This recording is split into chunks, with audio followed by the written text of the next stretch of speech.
ජීවිත විනාශ කරගන්න එපා. ඔය තියෙන දඩබ්බර ගති නවත්තලා දාන්න. මං කියන්නේ මේ රැල්ලට අහුවෙන්න. ඔය දැන් මට බයිනව නේද? මං රැල්ලක් හදනවා කියලා. ඉතින් මේකට අහුවෙන්න. හදනවා තමයි රැල්ල. මේකට අහුවෙලා හරි කමක් නැහැ ගොඩ ගහන්නේ කොහාටද?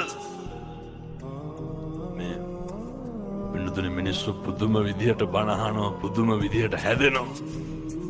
මිනිස්සු පුදුම විදියට ආරවුල් ප්‍රශ්න නැති වෙන අවුරුදු ගණන් ගෙවල් වල අඬ දබර වෙලා හිටපු මිනිස්සු කතා බහ කරනවා එක්කහුව වෙලා ඉන්නවා. කොච්චරද කියනවා නම්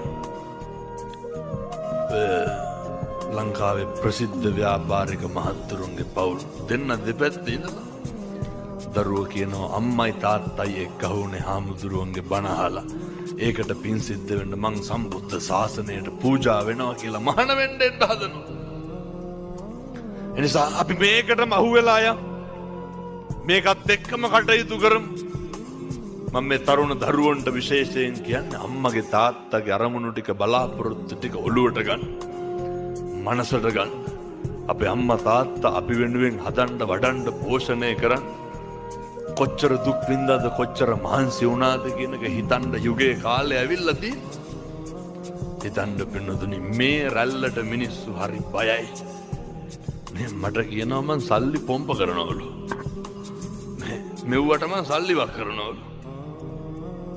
ඔය කවදාවත්